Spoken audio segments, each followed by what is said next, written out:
Hoy vamos a explorar una visión de Cristo que, la verdad, es muy probable que sea completamente nueva para muchos.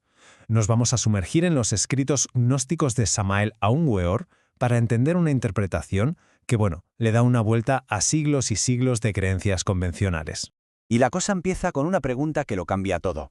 ¿Y si Cristo no fuera el apellido de Jesús, sino el nombre de una fuerza universal? ¿De una energía cósmica? Esta es la premisa central que plantea la fuente gnóstica, y desde luego es el punto de partida que lo redefine todo. Aquí está, digamos, la clave de todo el asunto. A la izquierda, la visión que conocemos. Jesús es el Cristo como si fueran sinónimos, una figura histórica única. A la derecha, la visión gnóstica que propone algo radicalmente diferente. Cristo es una sustancia, un principio universal, y Jesús fue un maestro que logró encarnarlo. O sea, pasamos de un quién a un qué. Bien, para entender esta idea de Cristo como una fuerza, como una energía, la fuente se remonta a los orígenes más antiguos de la espiritualidad, los cultos al fuego. Según estos textos, la palabra original es Christus, y no se refiere a una persona, para nada. Se describe como un fuego inteligente, una energía que lo impregna todo, que está en todo el espacio.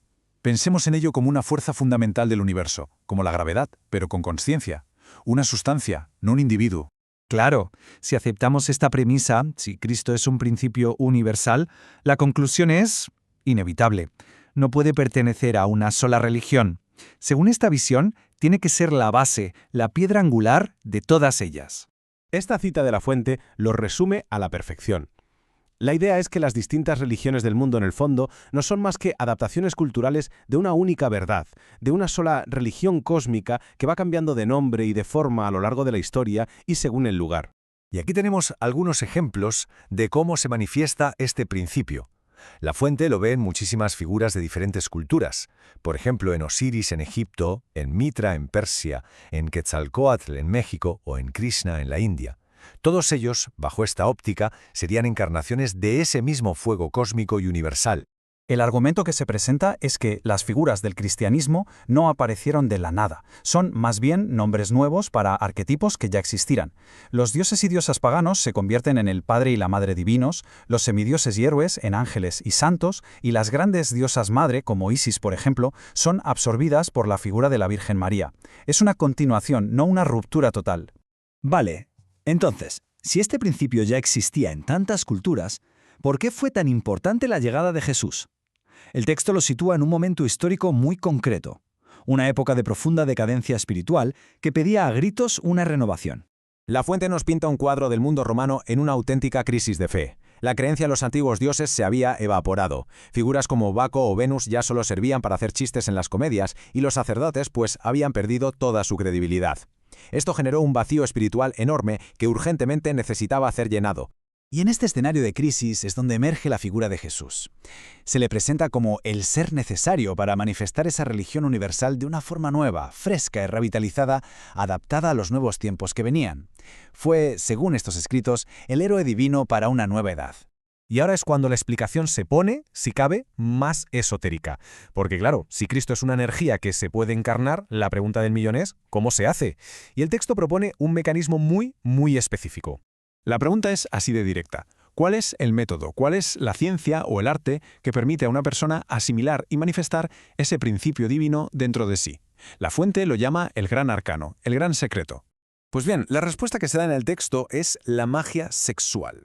Se define como la práctica consciente dentro de una pareja, en lo que se denomina el matrimonio perfecto, para transmutar la energía sexual y convertirla en ese fuego sagrado.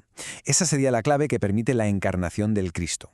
Para darle todavía más fuerza a esta idea, la fuente reinterpreta un pasaje bíblico muy conocido: la piedra que los constructores rechazaron. Bueno, pues según esta visión, no sería una metáfora. Esa piedra sería literalmente el sexo, la energía fundamental de la creación, que ha sido rechazada o mal interpretada por las religiones que según ellos se habrían degenerado. Entonces, ¿cómo es este camino? ¿Cómo se estructura? Porque desde luego no es algo que pase por casualidad. La fuente describe un trabajo muy consciente, muy metódico. Ojo, porque este es un punto crucial. La cristificación, como la llaman, no es un producto de la evolución pasiva, de ir mejorando poco a poco a lo largo de muchas vidas. No, es una revolución activa y consciente, un proceso que se elige y se lleva a cabo con una voluntad de hierro. Y este camino revolucionario se sostiene sobre tres pilares. Primero, nacer, que como hemos visto, el texto lo relaciona directamente con la práctica sexual sagrada. Segundo, morir, que significa la eliminación radical del ego, de nuestros defectos psicológicos. Y tercero, sacrificio, que se entiende como un trabajo totalmente desinteresado por el bien de los demás. Así llegamos a la conclusión más rompedora de todo este planteamiento. Cristo deja de ser un nombre propio para convertirse en una especie de título, en un estado superior de conciencia. Según esta enseñanza, cualquier persona que complete este trabajo de los 3 factores se convierte en esencia en un Cristo. Y todo esto nos deja con una pregunta final, una pregunta para la reflexión. Si lo divino no es un individuo lejano e inalcanzable, sino un estado potencial dentro de cada ser humano, ¿cómo cambia eso nuestra forma de entender la espiritualidad, la religión y, sobre todo, nuestro propio potencial?